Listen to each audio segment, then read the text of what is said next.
नमस्कार. मराठी पेबल्समध्ये तुमच्या सगळ्यांचं स्वागत. आपण गेले 2 व्हिडिओ आपण फोनॅटिक पंक्च्युएशन बघतोय. फ्लुएंटली आणि अतिशय सुंदरपणे कसं बोलायचं, कसं वाचायचं हे आपण शिकतोय. आपण एक मराठी गोष्ट बघितली, एक हिंदी गोष्ट बघितली. आता आज आपण एक इंग्लिश गोष्ट बघूया. मला आशा आहे की मी तुम्हाला जो होमवर्क दिला होता की कमीत कमी 10 मराठी गोष्टी फोनॅटिक पंक्च्युएशन करून बघायच्या. एकेका पानाच्या गोष्टी झेरॉक्स काढा आणि त्याच्यावर पेन्सिलनी मार्क केलं तरी चालेल. हे तुम्ही केलं असेलच. किंबहुना मी असं म्हणेन की ज्यांना आपलं बोलणं सुधारायची मनापासून इच्छा आहे त्यांनी हे नक्की केलं असेल. ठीक आहे. तर आज आपण एक इंग्लिश गोष्ट बघूया. आता इंग्लिश आपण जेव्हा मराठी शाळेतली आपण मुलं असतो, मी स्वतः मराठी मीडियममध्ये शिकलो आहे.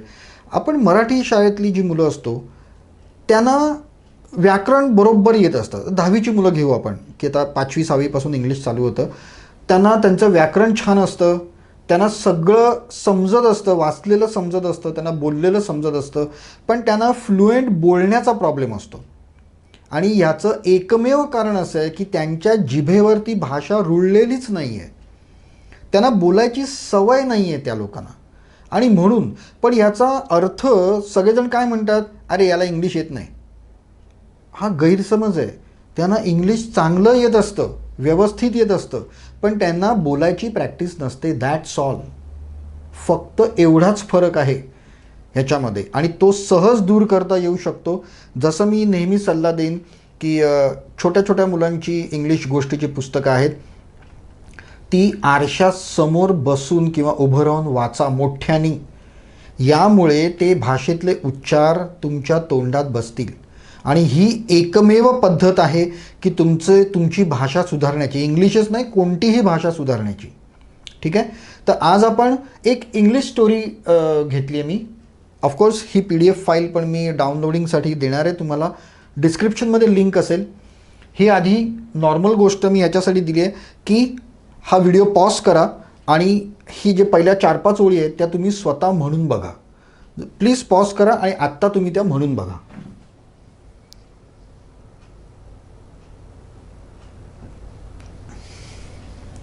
थँक्यू. तुम्ही स्वतः आपण कसं इंग्लिश बोलतो हे तुमच्या आता स्वतःच्या लक्षात आलं असेल. आता ही गोष्ट मी फोनॅटिकली पंक्च्युएट केली आहे. जशा आपण मराठी आणि हिंदीच्या पंक्च्युएट केल्या होत्या तशीच मी ही गोष्ट फोनॅटिकली पंक्च्युएट केली आहे.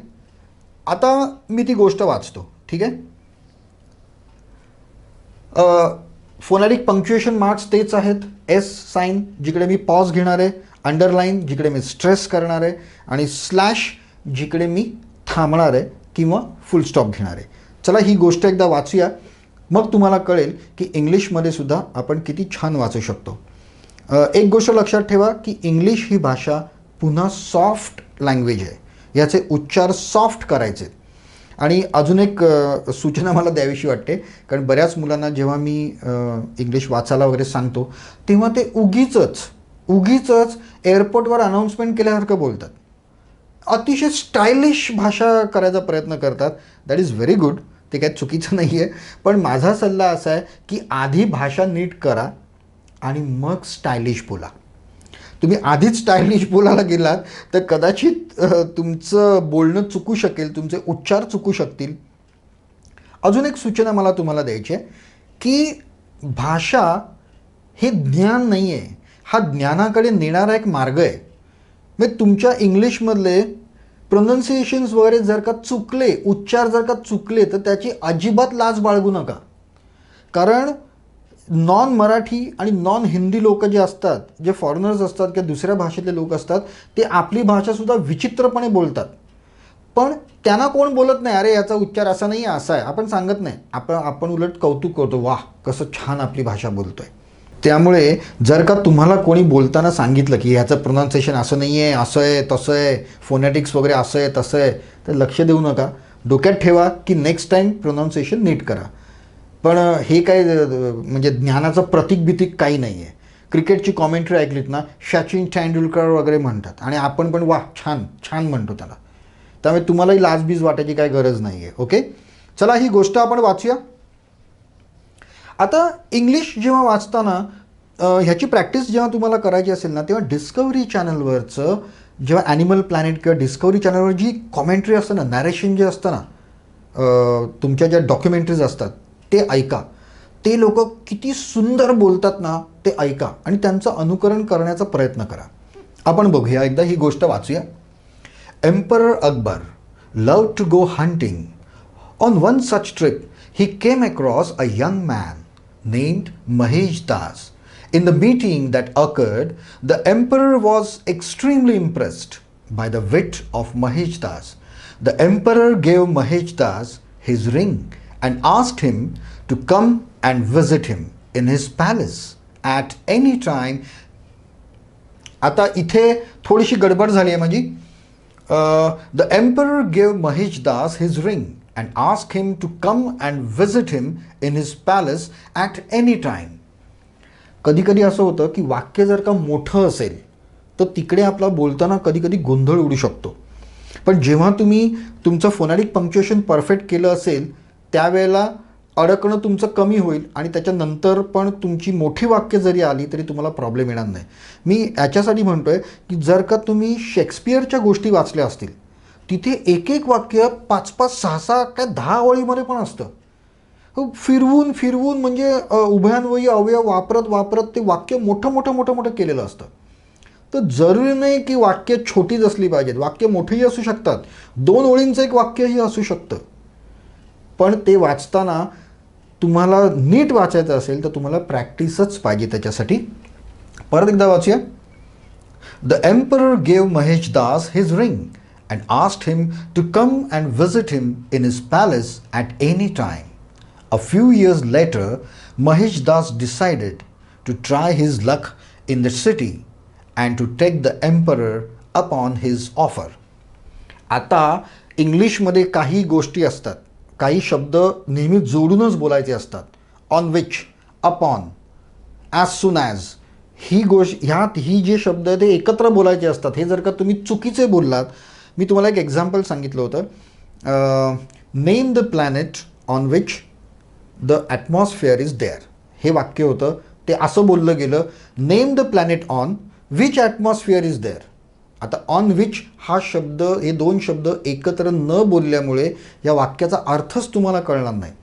Name the planet on which atmosphere is there म्हणजे काय, मला काय कळलंच नाही. मला जेव्हा तो स्टुडंटनी मला हे वाक्य वाचून दाखवलं 1 मिनिट मला कळलंच नाही. मग ह्याला काय बोलायचं आहे, मी बघू पुस्तक, मग मला कळलं अरे हे ऑनविच आहे. आणि ऑनविच हे शब्द त्यांनी 2 ठिकाणी स्प्लिट करून वापरले. ठीक आहे. तर इंग्लिशमध्ये अशा ज्या काही फ्रेजेस असतात या फ्रेजेस तुम्हाला एकत्रच बोलायच्या असतात. ठीक आहे, हे लक्षात ठेवा. He reach the city of Agra where emperor Akbar had his fort on the banks of the Yamuna river. At the gate of the fort, he was greeted by the guards. At the gate of the fort, he was greeted by the guards. He told them that he had come to visit the emperor. The guards looked at him in disdain, since he was not very well dressed, and asked him why they should let him in. He showed them the ring that was given to him by the emperor as a proof. One of the guards realized that this individual obviously was of importance to the emperor and gave him permission to enter, based on one condition: the young man would share half of what he received from the emperor. With the guard, Mahesh Das. आता इथे पुन्हा एक mistake झाली बोलताना. हा जो पूर्णविराम आहे हा नीट बोलला गेला नाही. परत आपण बोलूया, कारण हे वाक्य खूप मोठं होतं. हे वाक्य इथून सुरू झालं आणि ते जवळजवळ 2री ओळ, 3री ओळ आणि इकडे संपलं. ते 3 ओळींचं एक अख्खं वाक्य. हे वाक्य, एवढी मोठी वाक्य जेव्हा येतात तेव्हा फोनॅटिक पंक्च्युएशन प्रॉपर केल्याशिवाय ती नीट बोललीच जाऊ शकत नाहीत. हे वाक्य आपण परत बघूया. One of the guards realised that this individual obviously was of importance to the emperor and gave him permission to enter based on one condition: the young man would share half of what he received from the emperor with the guard. Mahesh Das promised to do so and was given access into the court of Emperor Akbar. He bowed to the emperor as he went in. आता इथे एम्पररच्या इकडे पण मी S sign टाकू शकत होतो, small pause घेऊ शकत होतो. He bowed to the emperor as he went in and showed him the ring. The emperor Akbar recognized the ring. आता इथे पण चुकलंय. The emperor Akbar recognized. इथे माझ्या डोक्यात काय होतं उच्चार ते मी सांगतो. The emperor Akbar recognized the ring and a young man. तर आपण या फोनॅटिक प्रमाणे वाचूया. The emperor Akbar recognized the ring and a young man. हे जास्त योग्य वाटतं. The emperor Akbar recognized the ring and a young man and immediately offered him anything he wanted. The young man thought a while and asked the emperor for 50 lashes of the whip. The emperor was amazed, but he knew that Mahesh Das was a very astute young man and asked him for his reason for his wish. Mahesh Das revealed to the emperor the deal that he had made with the guard outside the fort. आता गार्डच्या इकडे S sign हवी होती कारण small pause घेणं जरुरी आहे तिकडे. म्हणजे हे वाक्य कसं येणार? Mahesh Das revealed to the emperor the deal that he has made with the guard outside the fort. The emperor was amused. The emperor was amused and angry at the same time. He awarded the 50 lashes to the guard for his impertinence and his habit of bullying people. He rewarded Mahesh Das by including him in his court and giving him all the comforts he could desire. He also bestowed on him the name Birbal. आता इथे वाक्य end करतोय. पॅरेग्राफचा show stopper आहे, तो शेवटचा शब्द आहे आणि तो त्याला ह्या गोष्टीनंतर बिरबल हे नाव दिलं गेलं. म्हणजे इथे मला एक एस छोटा पॉज घ्यायला पाहिजे. म्हणजे he also bestowed on him the name Birbal. आणि हे कसं वाटतं बघा, he also bestowed on him the name Birbal. हे सामान्य वाटतं. द नेम बिरबल सामान्य वाटतं, पण द नेम बिरबल इथे बिरबलला मला अंडरलाईन हवी होती आणि इथे एस साइन हवी होती, तर हे वाक्य अजून जास्त छान पद्धतीने बोललं गेलं असतं. सो आता आपण ही फाईल पुन्हा तुम्ही डाउनलोड करू शकता आणि तुम्ही पुन्हा बघू शकता, वाचू शकता. तर मराठी फोनॅटिक पंक्च्युएशन, हिंदी आणि इंग्लिश याच्यामध्ये काही फारसा फरक नाही आहे. बोलायची पद्धत फक्त थोडीशी वेगळी आहे. लँग्वेजप्रमाणे कोणते दोन शब्दांचे ग्रुप होतात, ते कोणते एकदम बोलायचे आहेत हे तुमच्या लक्षात ठेवलं पाहिजे. इंग्लिश ही एक सॉफ्ट लँग्वेज आहे, हेही तुम्ही लक्षात ठेवलं पाहिजे आणि त्या पद्धतीने बोललं पाहिजे. मला वाटतं की हे ज्या 3 व्हिडिओज आपण लागोपाठ जे बघितले आहेत, सुरुवातीला आपण शिकलो फोनॅटिक पंक्च्युएशन काय, मग आपण एक मराठी स्टोरी केली, मग आपण एक हिंदी स्टोरी केली आणि आता इंग्लिश स्टोरी केली. मी पुन्हा एकदा सांगतो की जर तुम्हाला काही याच्या बाबतीत विचारायचं असेल, काही प्रॉब्लेम असतील, तर मला कॉमेंट्समध्ये नक्की लिहा. तुम्हाला हा व्हिडिओ कसा वाटला हेही नक्की लिहा. किंवा ह्याच विषयावर म्हणजे आवाज किंवा डबिंग किंवा बोलायची पद्धत, पंक्च्युएशन्स, कोणत्याही प्रकारचं रायटिंग ह्याच्या बाबतीत तुम्हाला अजून काही वेगळं काही शिकायचं असेल तर मला कॉमेंट्समध्ये लिहा. मी डेफिनेटली त्या पद्धतीचे व्हिडिओ नक्की बनवेन. डेफिनेटली हे चॅनल तुम्ही अजूनपर्यंत सबस्क्राईब केलं असेलच, नसेल केलं तर नक्की करा. आणि तुम्हाला व्हिडिओ कसा वाटला हेही मला कॉमेंटमध्ये लिहा. Thank you very much for being with me for this pebbles Marathi channel. आपण भेटूया पुढच्या व्हिडिओमध्ये. आता तोपर्यंत have a nice time. Good bye.